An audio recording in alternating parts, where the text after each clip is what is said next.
The intricate world of wealth transfer between generations reveals fascinating strategies wealthy parents employ to support their adult children while navigating IRS gift tax limitations. Currently, the IRS restricts tax-free gifts to $19,000 per year per individual with a lifetime cap of $13.99 million. Beyond these thresholds, parents must file Form 709, though many families discover creative and occasionally questionable methods to transfer wealth without triggering tax obligations. If you're paying someone to fix your credit, earn your leisure, or make your kid a millionaire and they haven't shared this type of information with you, they're hustling, and you may want to reconsider where those funds are being directed. We are about to give you some real free game. How you take advantage of this will depend on how innovative you are, but you can never say nobody told you. Trust emerged as one of the more traditional and legally sound approaches. These financial structures enable parents to distribute assets according to carefully crafted conditions while maintaining control over fund usage. Financial advisor Kitty Ritchie highlights how parents can implement spendthrift clauses to restrict annual spending or age terminating clauses that release funds at specific life stages. Importantly, only irrevocable trusts successfully circumvent estate taxes by permanently moving assets outside the parent's estate, though the transferred amount must still fall below the lifetime exemption threshold to avoid gift tax implications. Low-interest loans represent another sophisticated strategy in the wealth transfer playbook. Avani Ramnani of Francis Financial describes how parents can provide substantial funds, for instance, $1 million, structured as a loan rather than an outright gift. And these arrangements must include formal documentation, specific terms, and interest rates aligned with federal guidelines to satisfy IRS requirements. While the IRS maintains the authority to reclassify unpaid loans as gifts, enforcement typically only occurs during detailed audits, making this a popular option among wealthy families. Real estate transactions offer particularly creative possibilities for wealth transfer. Finance expert Farnoosh Torabi shares a strategy she personally utilized. Parents purchase property outright, after which the child obtains a home equity line of credit or HELOC for 80% of the property's value. The child then returns these funds to the parents and refinances the HELOC into a personal mortgage. This approach effectively establishes the child as a homeowner while allowing parents to recover the majority of their initial investment. Education and medical expenses present completely legitimate channels for unlimited financial support. Parents or grandparents can directly pay these costs to institutions without triggering gift tax implications. Educational consultant Roxana Reed notes a significant uptick in grandparent involvement over recent years. Many of our families have situations where multiple members of a family live in a unit with multiple dwellings, or families have purchased rental properties to create an extra stream of income. In many cases outside of our community, parents and grandparents allow their children to stay there rent-free or until they've saved enough to move out or purchase their own. Technically, letting your kid live rent-free in your property counts as a gift of the fair market rental value. But as one financial expert pointed out, almost nobody reports this kind of arrangement to the IRS. And because of the way that this is structured, it operates more along the lines of the honor system than anything else. Education, credit card, and medical expenses are the big ones. Parents or grandparents can pay unlimited amounts directly to schools or medical providers without triggering any gift tax implications. While we are out here fighting over who gets to sell Big Mama's house, they're telling their children to live off their credit card that has a $25,000 limit, and they're paying the bill every month. Dana Haddad, drawing from her experience in admissions at prestigious institutions like Horace Mann, recalls periods when grandparents covered up to 1/3 of student tuitions. This dynamic sometimes creates interesting generational tensions, as evidenced by cases where millennial parents must convince traditional grandparents about modern educational choices through elaborate presentations. Imagine your 65-year-old mama setting up a financial system in her youth that allows you to tap into her wealth to not only have access to more capital, but also pay far lower interest rates and get far greater limits than a bank would grant you. And what's the probability of your mom looking for that money back when it did exactly as she intended? The greater issue at hand here is that many of us don't have a generous, praying grandmother that had the foresight to create this type of mechanism 40 years ago. Many of us will have to be that person because, unfortunately, so many of our elders dropped the ball or were ignorant to how this game is played. We have to get our community to a point where we aren't fighting about earthly possessions once an elder passes. We have to have a precise, well thought out plan after death. Once that battle starts and the estate gets hung up in probate, nobody wins except the lawyers. And once Big Mama's house is gone, so is whatever wealth she may have acquired in that time period. Wealth that should rightfully be working for the heirs of the estate. And then there's this incredibly clever home buying strategy where parents buy a place in cash, then their kid takes out a home equity line of credit to pay them back. It's like a financial shell game that ends with the child owning a home. That's actually brilliant from a wealth transfer perspective. The parents get most of their money back and the child ends up with property they might have qualified to buy on their own. Right now, your mama is 65 and you don't know her bank account information, credit score, nor insurance information. And she ain't telling you either. So when she passes on, you will have a mighty struggle to figure out how to navigate the process.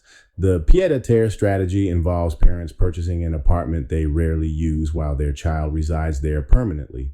While technically risky, as the fair market rental value should be reported as a gift, Tarabi acknowledges that such arrangements rarely face scrutiny from tax authorities.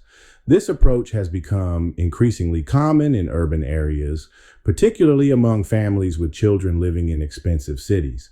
This is where you start to see the uptick in cranes and high-rises being built in large urban downtown centers. Credit card sharing presents another widely utilized method. Parents can add children as authorized users on their high-limit cards, though annual charges exceeding $19,000 should technically be reported as gifts. As with many of these strategies, enforcement typically only occurs during detailed audits, making this a popular choice for ongoing financial support. Business structures offer several sophisticated options for wealth transfer. Andrew Crowell of D.A. Davidson and Company describes a client who effectively transferred rental income to her children by making them partners in an LLC, receiving the funds, though they can't actually own part of the business or it becomes a gift. Another common approach involves hiring children as employees in family businesses. While Crowell emphasizes the importance of legitimate work and reasonable compensation to maintain compliance, he acknowledges that some arrangements may operate with varying degrees of legitimacy. This reminds me of the whole Nepo baby phenomenon. For every hardworking family employee, there are probably quite a few who barely show up. While you're telling your kid to work hard and pull themselves up by the bootstraps, they're making sure that they take advantage of every part of the American dream to make sure their families receive a tremendous head start. What fascinates me is how this creates this invisible support system for certain people in society. Someone might look like they're making it on their own, but there could be this whole financial infrastructure propping them up. I'm looking at you, Elon Musk, Jeff Bezos, Mark Zuckerberg, Bill Gates, and all the other multi-billionaires that started their company in their garage with a loan from their parents that they had no way of paying back. Allegedly.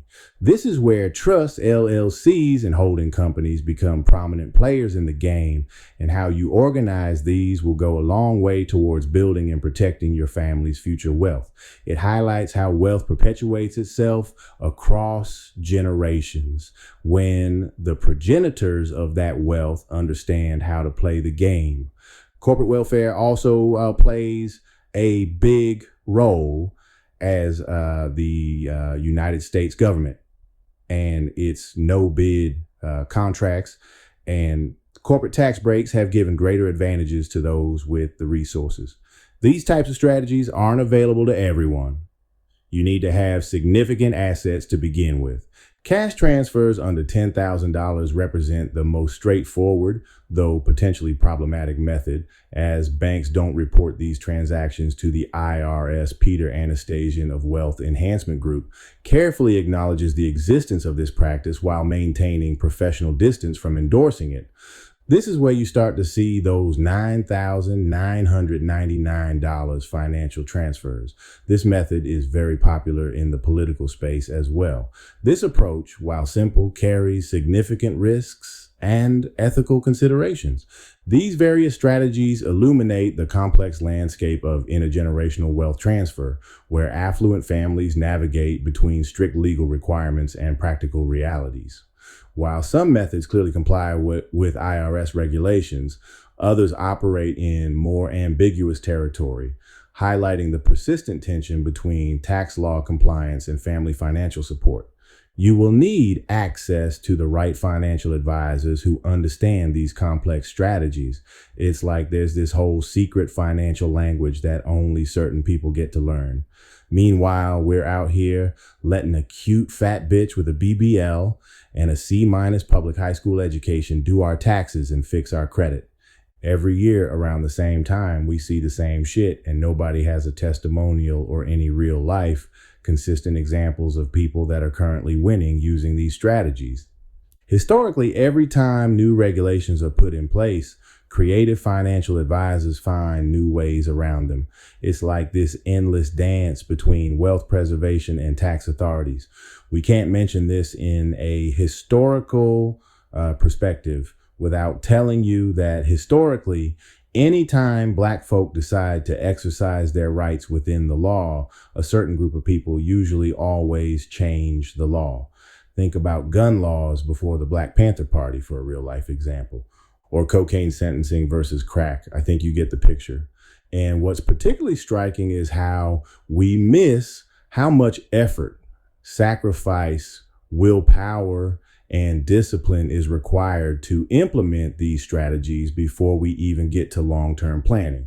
Many of us will be the first in our families, and in many cases, the first lays the foundation for all things to come, but they rarely ever see the fruit of their labor. We're not just talking about giving money today, we're talking about setting up structures that can transfer wealth over decades, generations of your family. If you didn't have parents or grandparents that set this up for you, you will have to be the parent or grandparent that set that life up for the generations that follow you. Remember, it only takes one person to change the trajectory for an entire bloodline. Many times it comes down to who's willing to make that sacrifice. This isn't just about helping kids buy their first home or making sure they can look good in the hood. It's about maintaining generational wealth far into the future. And while some of these strategies might seem questionable, they're often just creative uses of existing tax law. The real question is whether this system is serving society as a whole, but until we get to that crossroad, there shouldn't be any issues taking advantage of the laws as they currently exist. The current president is doing this as we speak. Looking ahead, we'll continue to offer up strategies, tips, and tactics to help create more wealthy families in our community, complete with newest strategies emerging as old ones get shut down. Because as we mentioned earlier, historically, anytime Black folk decide to exercise their rights within the law, those peoples usually change the law. This has certainly opened my eyes to a world of financial planning that most people never see. I hope that this serves as a wake-up call for our community that inspires us to action and informs us that we need to figure out how to work together, because that's the only way we'll truly have the things we need, not just to survive, but to thrive into the future. The proliferation of these wealth transfer strategies also raises important questions about economic inequality and access to financial advantages. From private school tuition to real estate purchases, these methods often reinforce existing wealth disparities while demonstrating the lengths to which wealthy parents will go to support their children without triggering tax obligations. The sophisticated nature of many of these approaches underscores how financial literacy and access to professional advisors can significantly impact a family's ability to preserve and transfer wealth across generations. And that's really the key takeaway. There's this whole parallel financial system operating just beneath the surface, accessible to all of those with the determination to tap into it. Don't worry about everyone else. Continue to manifest and create the life that you want to live now and into the future. Thanks for exploring this fascinating topic with me today.